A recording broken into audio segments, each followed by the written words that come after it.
Apparently, millennials as a generation, which is a group of people who were born approximately 1984 and after, are tough to manage. And they're accused of being entitled and narcissistic, self-interested, unfocused, lazy. But entitled is the big one. And because they confound leadership so much, what's happening is leaders are asking the millennials, what do you want? And millennials are saying, we want to work in a place with purpose, love that.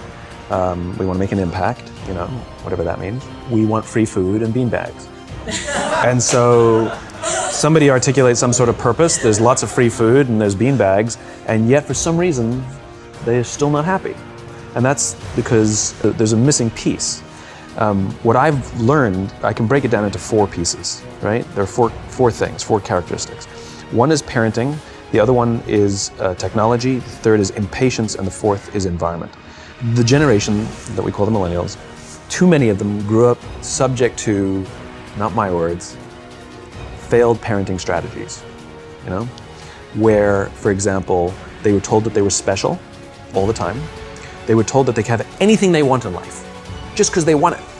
They were told, some of them got into honors classes, not because they deserved it, but because their parents complained.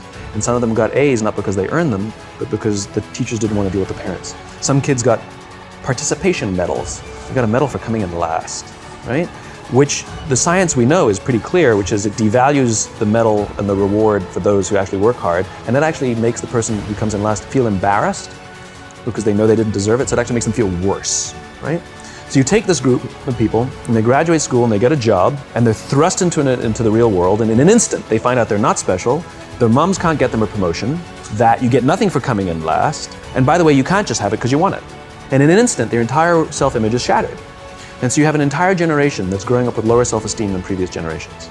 The other problem, to compound it, is we're growing up in a Facebook, Instagram world. In other words, we're good at putting filters on things. We're good at showing people that life is amazing even though I'm depressed, right?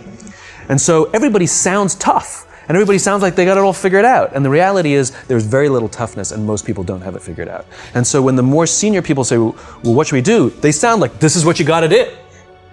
And they have no clue, right? So you have an entire generation growing up with lower self-esteem than previous generations, right?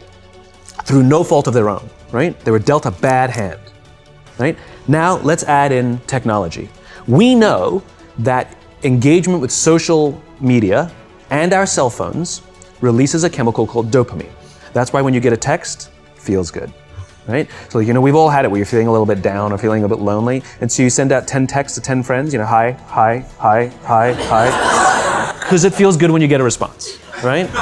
It's why we count the likes, it's why we go back 10 times, and my Instagram is growing slower. Did I do something wrong? Do they not like me anymore, right?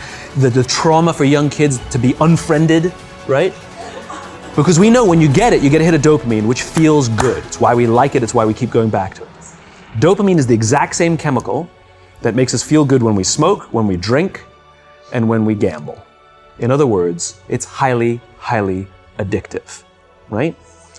We have age restrictions on smoking, gambling, and alcohol, and we have no age restrictions on social media and cell phones, which is the equivalent of opening up the liquor cabinet and saying to our teenagers, hey, by the way, this adolescence thing, if it gets you down. But that's basically what's happening. And you have an entire generation that has access to an addictive, numbing, almost every alcoholic discovered alcohol when they were teenagers. When we're very, very young, the only approval we need is the approval of our parents. And as we go through adolescence, we make this transition where we now need the approval of our peers. Very frustrating for our parents, very important for us. It allows us to acculturate outside of our immediate families into the broader tribe, right? It's a highly, highly stressful and anxious period of our lives, and we're supposed to learn to rely on our friends. Some people, quite by accident, discover alcohol and numbing effects of dopamine to help them cope with the stresses and anxieties of adolescence. Unfortunately, that becomes hardwired in their brains, and for the rest of their lives, when they suffer significant stress, they will not turn to a person, they will turn to the bottle. Social stress, financial stress, career stress. That's pretty much the primary reasons why an alcoholic drinks, right? What's happening is because we're allowing unfettered access to these dopamine-producing devices and media, Basically, it's becoming hardwired, and what we're seeing is as they grow older, too many kids don't know how to form deep, meaningful relationships. Their words, not mine. They will admit that many of their friendships are superficial.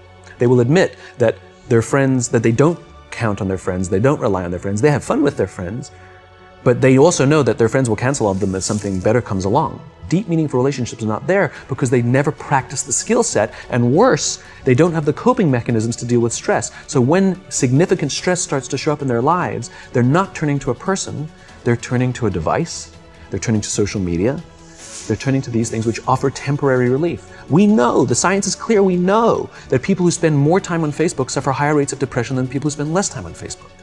Right? These things balance. Alcohol is not bad, too much alcohol is bad. Gambling is fun, too much gambling is dangerous. Right? There's nothing wrong with social media and cell phones. It's the imbalance. Right? If you're sitting at dinner with your friends and you're texting somebody who's not there, that's a problem. That's an addiction. If you're sitting in a meeting with people you're supposed to be listening to and speaking, and you put your phone on the table, face up or face down, I don't care, that sends a subconscious message to the room that you're just not that important. Right?